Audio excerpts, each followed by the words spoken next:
Hello friend, welcome to my channel GK G S Haryana. मैं हूं आलोक और आज की सेशन में हम लोग इतिहास के मॉडर्न हिस्ट्री से, स्पेशली जो इंडियन मॉडर्न हिस्ट्री है उससे संबंधित कुछ प्रश्नों करने वाले हैं, जो कि आपके एग्ज़ाम के लिए काफ़ी ज़्यादा इंपॉर्टेंट होंगे। इनसे हर एक एग्ज़ाम में एक नए क्वेश्चन श्योर शॉर्ट पूछा जाता है और पिछले ईयर को स्पेशली देखते हुए इस सेट को डिज़ाइन किया गया है। ठीक है, तो चलिए शुरू करते हैं। तो पहला क्वेश्चन है कि भगत सिंह को फांसी सुनाने वाला सुनाने वाला न्यायाधीश का नाम कौन था? इसका नाम था जेसी हैमिल्टन। ठीक है, आगे बढ़ते हैं। अगला क्वेश्चन है कि महात्मा गांधी के राजनीतिक गुरु कौन थे? तो ये थे गोपाल कृष्ण गोखले, जीके गोखले भी कहा जाता है इनको। ठीक है, किस एक्ट को बिना अपील, बिना वकील और बिना दलील का कानून कहा गया? तो ये कहा गया था रॉलेट एक्ट को। अगला है डंडा फौज का गठन किसने किया था? तो ये किया गया था चमनदीव के द्वारा, पंजाब में। अगला क्वेश्चन, आगे बढ़ते हैं। अगला है कि निरंकारी आंदोलन की शुरुआत किसने की थी? तो निरंकारी आंदोलन जो था इसकी शुरुआत की थी दयाल दास के द्वारा। अगला है सबसे कम उम्र में फांसी की सजा पाने वाला क्रांतिकारी कौन था? तो ये थे खुदीराम बोस। आगे बढ़ते हैं। जलियांवाला बाग हत्याकांड के विरोध में किसने कैसर हिंद की उपाधि लेने से मना कर दिया था? तो कर दिया था महात्मा गांधी के ने कैसर हिंद की उपाधि को लौटा दिया था। ठीक है, अगला क्वेश्चन है गदर पार्टी की स्थापना किसने की थी? तो गदर पार्टी की स्थापना लाला हरदयाल और काशीराम ने मिलकर की थी।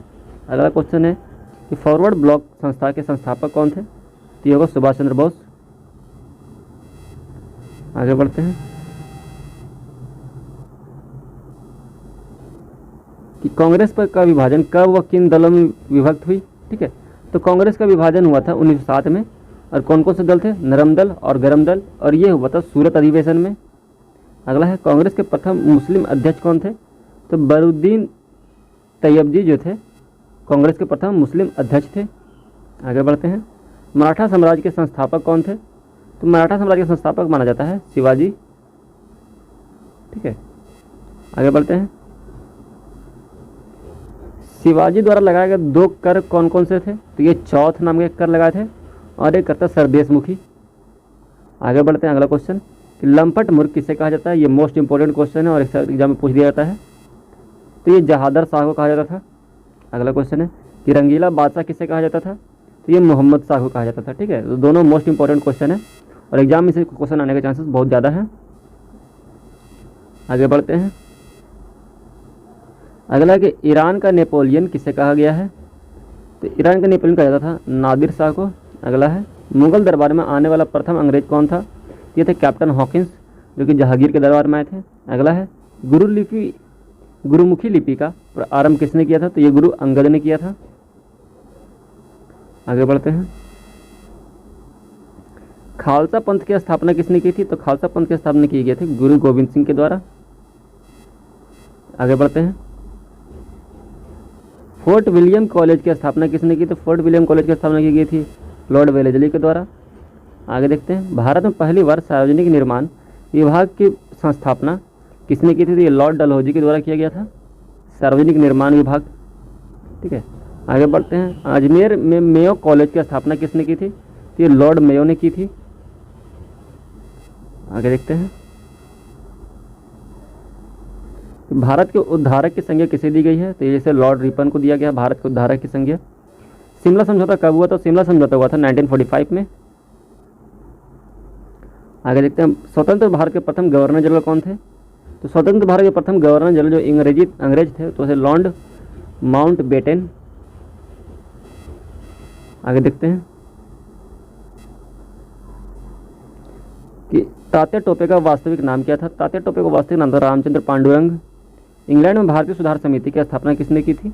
तो दादा भाई नौरोजी ने की थी। अगला है कि जलियांवाला बाग हत्याकांड में जनरल डायर का सहयोग करने वाले भारतीय का नाम क्या था? तो जलियांवाला बाग हत्याकांड में जो जनरल डायर का हेल्प किया था उसका नाम क्या था? हंसराज। उन्होंने ही अंग्रेजों को इन्फॉर्मेशन दिया था कि वहाँ पर काफ़ी संख्या में लोग जमा हैं जो किसी राजनीतिक मुद्दे पर बहस कर रहे हैं या मीटिंग कर रहे हैं। ठीक है, आगे देखते हैं। मेवाड़ में भील आंदोलन का नेतृत्व किसने किया था? तो मेवाड़ में भील आंदोलन का नेतृत्व किया गया था मोतीलाल तेजावत के द्वारा। आगे देखते हैं साइमन कमीशन का और किस नाम से जाना जाता था। तो साइमन कमीशन को जाना जाता था व्हाइटमैन कमीशन के नाम से, क्या है कि उसमें एक भी भारतीय नहीं थे। ठीक है, आगे बढ़ते हैं। प्रथम गोलमेज सम्मेलन कब हुआ? तो प्रथम गोलमेज सम्मेलन हुआ था 17 नवंबर 1930 को। अब हम देखेंगे कुछ साइंस के क्वेश्चन है, यहाँ से आपको ध्यान देना है, इसको ध्यान से देखना है। साइंस के क्वेश्चन है, ये भी एग्जाम के लिए काफ़ी ज़्यादा इंपॉर्टेंट है, क्योंकि इनसे भी क्वेश्चन पूछा जा रहा है लगातार। ठीक है, देखते हैं अगला।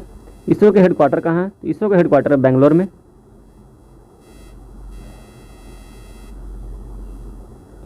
खट्टे फलों में कौन सा एसिड होता है? तो खट्टे फलों में होता है साइट्रिक एसिड। भारत में प्रधानमंत्री के ओहदे का नाम क्या माना जाता है? तो इसे कहा जाता है कार्यकारी प्रमुख, क्योंकि प्रधानमंत्री जो होते हैं वो लगभग सारे काम को कंप्लीट करते हैं, उन्हीं के नाम पर सारा काम होता है, इसलिए उन्हें कार्यकारी प्रमुख भी कहा जाता है। आगे देखते हैं ताजमहल, बीबी का मकबरा और एतमाद उद दौला किस चीज़ का स्मारक है? तो तीनों मृत व्यक्ति का स्मारक है या मकबरे हैं। आगे देखते हैं सम्राट अशोक किसका उत्तराधिकारी था? तो ये बिंदुसार का उत्तराधिकारी था, बिंदुसार इनके पिता का नाम था। आगे देखते हैं भारतीय संविधान को पहली बार कब संशोधित किया गया? तो इसे 1950 में संशोधित किया गया था।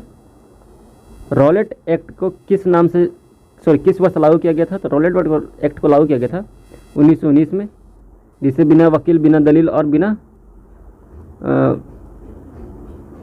सुनवाई वाले कानून कहा जाता था। ठीक है, अगला है महाराणा प्रताप बुलबुल किसे कहते थे? तो महाराणा प्रताप अपने घोड़े को बुलबुल नाम से बुलाते थे। ठीक है, अगला क्वेश्चन है कि बॉक्सर इवाइडर होलीफील्ड को किस नाम से जाना जाता था? तो इसे द रियल डील के नाम से जाना जाता था। आगे बढ़ते हैं।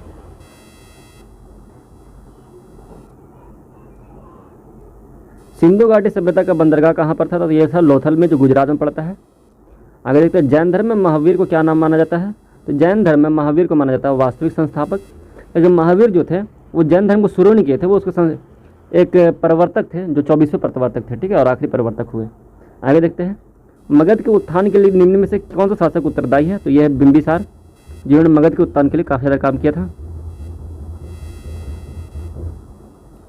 आगे देखते हैं भारत के प्रोफेशनल T20 क्रिकेट लीग को क्या कहा जाता है?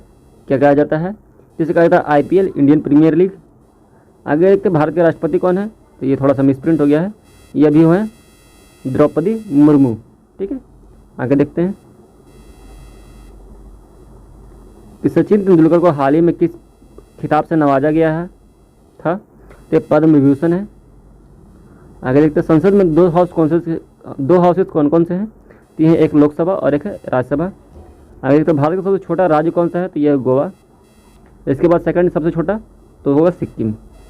ठीक है, आगे देखते हैं रामायण के लेखक कौन थे? तो ये थे महर्षि वाल्मीकि।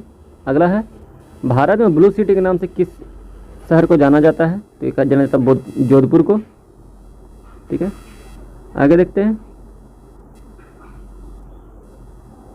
कि भारत में कौन सी नोट इशू सिस्टम फॉलो की जाती है? तो इससे कहा जाता है मिनिमम रिजर्व सिस्टम।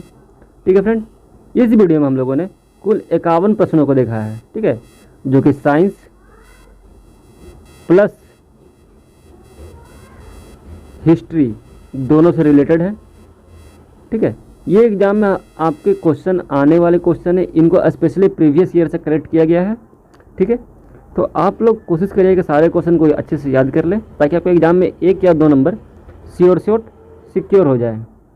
ठीक है, मिलते हैं आपसे नेक्स्ट वीडियो में। अगर आपको वीडियो अच्छा लगा तो वीडियो को लाइक कर दीजिए और चैनल को सब्सक्राइब कर लीजिए, क्योंकि हम लोग हर दिन 1-2 सेट श्योर शॉट लेके ही आते हैं।